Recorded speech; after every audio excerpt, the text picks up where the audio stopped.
Me too. So, hey everybody, again, this is Lee Kendrick, your main man, CreditUturn founder, and coming to you live tonight about a topic that a lot of people have been asking me about how to manage all the sudden volume of credit agency responses and mail that they're receiving and all the various things that they receive from credit agencies, creditors, collection companies, you name it. So we're going to cover all that tonight.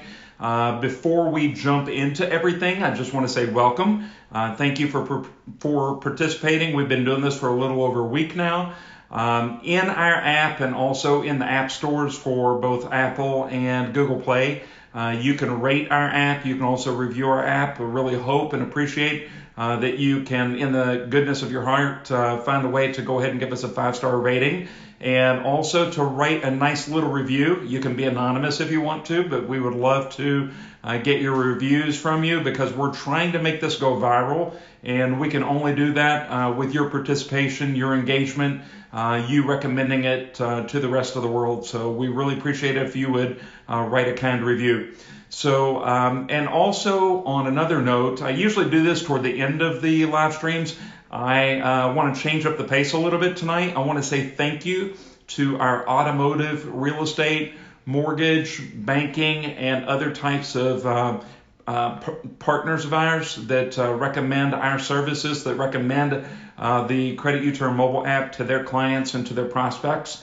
So special shout out to all of you out there that are our partners, because without you, we wouldn't be able to provide a valuable app that people can use without paying credit repair fees, because there's a lot of cost to maintain servers and to fire off the amount of electronic responses and documents that need to get out to the credit agency. So again, thank you.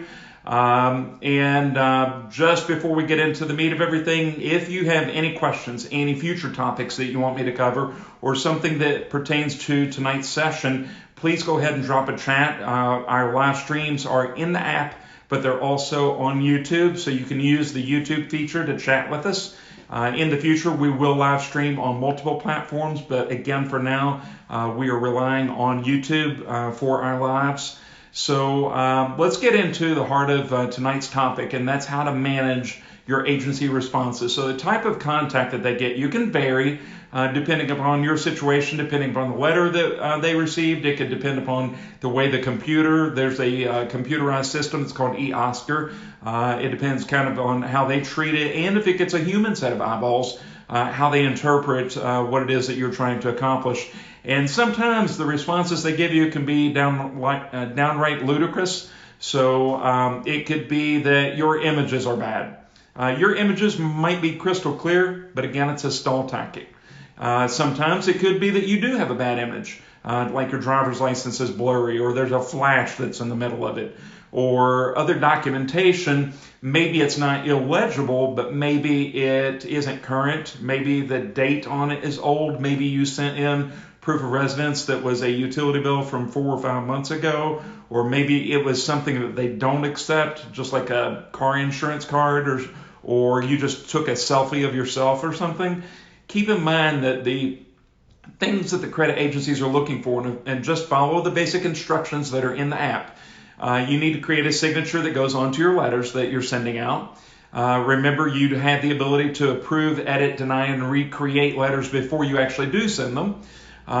Then you need to take a picture of a government-issued photo ID. It does not need to be a driver's license for those of you that don't have a driver's license, although that's the most recommended proof of government-issued ID. It might be a military ID. It could be just a personal identification card that's issued from the state, so that would take care of that. Proof of residence, again, they're looking for things like a cellular phone bill, a bank statement, a recent, sometimes you can use a collection notice. I just don't like to use those if there's like specific information that you're showing. So again, whatever you take a photo of that's your proof of residence, just make sure that it's something that's dated within the last 30 days that shows your name and your current address on there. And then you should also make sure that you provide a proof of your Social Security number via like a Social Security card, W-2, 1099. But the primary purpose of those things, again, is just to prove your identity to disassociate yourself from older addresses, and to also just to make sure that you're able to get responses much faster without them utilizing a stall tactic. So somebody typed in that they'd like to know why we need to send disputes to all 3 agencies instead of just one. So your information that you're disputing might only appear on one of the credit agency's reports. It might only appear on Equifax. It might also appear on Experian. It might also appear on all 3 of them, including TransUnion. And that's really important to know. I am guessing that what he's wanting me to explore is your need to make sure that you're challenging information on all of your credit agency reports, not just 1 or 2, because there are many services out there, whether it's a third-party actual credit repair company or some type of a form of an automated service. There's nothing out there that's even close to like what CreditUturn offers. But there are services out there that will only submit to 1 agency for you, or will only even just prepare letters for 1 agency or a couple agencies for you, and you might still even be responsible for submitting those yourself rather than having an automated like CreditUturn cover. So I think that's probably what he's asking me to explore there. So kind of getting a little bit off topic. So we're talking about how to manage agency responses. It could be that they are just telling you that they need additional time to investigate your dispute that you sent in, and they do have a right to ask for that. However, I will tell you that the only time that they're actually supposed to be able to ask for any time extension is if you've disputed something and then you resubmit some information within 30 days. If you do that, they have the right to ask for an extension. However, they tend to abuse that practice, and they usually do go ahead and they'll send out notices that, hey, we need a little bit more time. There's really, in my opinion, not much that you can do about that, just because that's something they're doing. I do catalog and I file all of the responses that my clients received in the past. I always filed all that. I always encourage them to make sure that they forwarded all that information. Now, since you are using an automated tool and you're doing this anonymously, I just recommend that you hold on to all that information in case you decide at some point in time in the future that you actually would like to pursue a lawsuit against them. You never want to turn around and file or send out letters that are always threatening, I'm going to sue you, I'm going to sue you, I'm going to sue you. They've seen that a million times, and they're hollow letters. Those letters just really don't get their attention because they know that the likelihood of somebody suing them is minuscule in comparison to those millions of responses like that. So again, just make sure that you're keeping all of your paperwork. It's not your job to know exactly what the intent of every response that you get. It's not your job to know that. If it was your job, then you would become a credit professional yourself if you invested enough of your time and energy into exploring all that. The whole purpose of you using the app is to just automate it. So whenever you're getting those letters, even though it seems like you're getting a lot of information, in my opinion, look at them. If there's exciting news that you got things deleted, phenomenal, fantastic. Hang on to them. But all of the other stuff, the other things that I'm also getting ready to cover with you, it's just stall tactics, and you need to keep that in mind. So they'll ask you for time extensions. Sometimes they'll say that accounts have been verified. That happens quite often, where they'll just say it's verified as yours. And keeping in mind, your letters that are submitting out through the app don't say, I need you to verify that this account's mine. It's not that at all. You're saying that I don't think that this is 100% accurate or complete or verifiable. Some of the letters are a little bit more specific than that. However, I just want you to remember that we never ever say this account's not mine, because I don't know whether that account was really yours or not. So I didn't want to create a letter that might potentially lie and say that this account's not mine whenever I don't know you. That account may have been yours. And there are better tactics and better approaches to take. But it's a very common response that they'll come back and say that the account has been verified as yours. You'll also get the same type of letters from creditors as well, or creditors will send you letters saying that, hey, we received a dispute from Equifax and we need more information from you. We need you to fill out this form, or we need you to go to this website. Sometimes you'll even get that from a credit agency saying that we need more information, or for better response or for faster responses, just go to this website and tell us what you're looking for right there. Don't fall prey to that. It's not your responsibility to spell out 100% of everything to them. Make them do their homework. Make them analyze every bit of information on a trade line. So a trade line is an item of information that shows like the company name, the account number, the date that something opened, your high credit limit, your current balance, your payment history, that type of information. That's called a trade line. So if you ever hear me refer to a trade line, that's what I'm saying. So again, it's not your responsibility to tell them exactly what's wrong, because guess what happens if you do? They're just going to correct it. Maybe. Sometimes they don't even do that. But if anything, you're giving them more ammo for them just to turn around and fix something as opposed to deleting it. And that's usually your goal. Every now and then it's okay, or every now and then that is the end goal, is just for them to fix something. It might be a mostly positive account that if they just deleted like one late payment from your credit report, that it would improve your overall credit rating. Great. But I want you to keep in mind that it's not your job to shortcut the process for them, because if you do that, you're only hurting yourself. So anybody that's watching this at the credit agencies, you know that to be true. It would be phenomenal if everybody just went to your portals and just told you specifically what was wrong and sent you proof of. However, I will tell you that many clients do that and you still ignore it. So kind of getting back to this, I just want to say thank you again for engaging with us tonight. I do want to tell you also that we dropped in a couple new updates to the app over the last couple days. We're frequently updating, so we're not one of these founders and developers that put something out there and then don't support you in the future. So we're constantly striving and seeking out ways to improve your overall experience. And one of those things we added in there was a credit score simulator.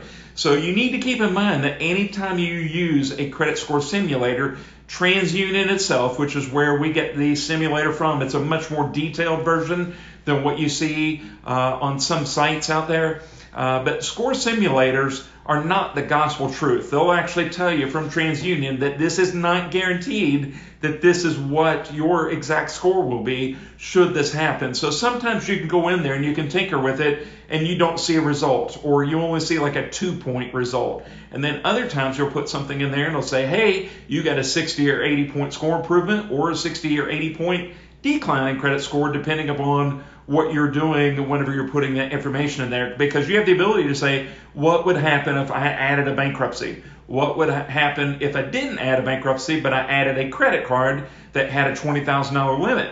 So, and you need to keep in mind that currently, in its current form, and we're working with our partners to improve this, not aware of anybody else having it out there. We're constantly exploring ways, again, to improve everything. We're actually working to develop a score simulator that will allow you to have a crystal ball view that says, what will my credit look like if my credit didn't change and I looked at a year from now? What would my score be? Or what would my score be if I did this and it was 6 months from now, or next month, or 2 years from now? So we're working on adding a time feature in there so that you kind of get a crystal ball look. So again, I'm kind of excited about that. We've been working on that a long time. Want to thank my developers for putting up with me, because I can be pretty tough to work with sometimes. And so they're probably doing backflips, and I don't know what else right now that I actually said that. But kind of tying everything back together again, you get a lot of volume of mail from credit agencies. You get a lot of volume. Even sometimes, here's another great one, is they'll turn around and put a fraud alert in your file saying that you requested one. And it's not a big deal. I just want to tell you there's 2 types of fraud alerts. There's a 1-year fraud alert. There's a 7-year fraud alert. 7-year fraud alert has a little bit more of a consequence. It penalizes you a tiny little bit. It kind of protects you too. That just means that if somebody's viewing your credit report and you've made a request to get credit, that they just need to double check your identity, that they need to re-verify that you are who you say you are, kind of thing, just before they loan you money. So kind of keep in mind that's what a fraud alert is, so don't let it scare you too much. But I think it's funny, actually, that anytime that you dispute any information, that oftentimes they'll add a fraud alert in there. We're adding a letter in there for you to eliminate that, so that if you ever have that occur in your file, that we're disputing that you didn't request it. So, anyway, help us make us go viral. We encourage everybody to rate us, review us, give us 5-star ratings. The more of those that we get, the more likely it is that we end up higher in the search rankings in the app stores, and as well as in Google and Yahoo and other search engines. And also utilize the share feature that's built into the app. We always ask everybody about this time of our live streams to tap the hamburger menu, the 3 lines that are up in the top left corner of the app. Go down to the 3rd link where it says share. We give you numerous ways that you can share and recommend us to friends and family. I also want to remind you too that if you do have questions, please use our forum. Whenever you go use the forum for the first time, just so that you can remain anonymous, you get to create a fictitious username. So I encourage you to take advantage of that, because if I was going on there and I was asking a question about, hey, I had a bankruptcy, or hey, I had a repo or foreclosure or something, I personally wouldn't want to put my personal name out there. But it's okay if I put like I'm truck driver 1982 or whatever is my username. That's fine. Or I'm a ear, nose, and throat doctor or whatever. Whatever your username is, you can create that and be anonymous. And I think it's phenomenal that you can do that we've made that available to you, because the more questions that you ask there, the better information we can give that's going to help out future users. It will also help people make decisions to move from just being somebody who downloaded the app to also upgrading and utilizing the credit monitoring. Because if you download up until now, your 3 options went like this, okay? Because I might be talking to you right now and you might not have upgraded. So let's say that you downloaded the app and you have not taken advantage of our credit monitoring and our automation of our app. You're going to need to get credit monitoring, whether you fix your credit yourself, where you're just analyzing your own credit reports and you're writing your own letters. You have to get credit monitoring from somewhere. It's either that or you're going to go to Credit Karma. But if you go to Credit Karma, they've only got 2 credit reports and they only use a partial account number, and that's not good enough for you to be able to challenge information with.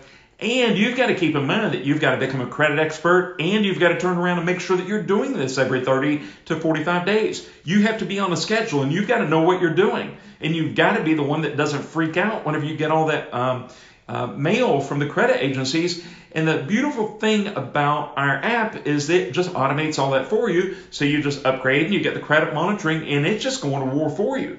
So definitely encourage you to explore that. Even if you just did it for 30 days, you will be amazed if you upgrade and you get our credit monitoring for all 3 credit agency reports, and you see what starts to happen, because it'll blow your mind what it does and what else you get access to.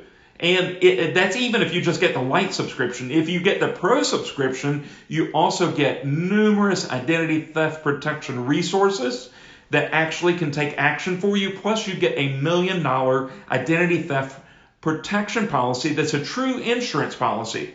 So if you have not upgraded, you are going to need credit monitoring anyway. If you used a third-party credit repair company, there are some big services out there. There's some places that do provide decent services. There are people out there that don't.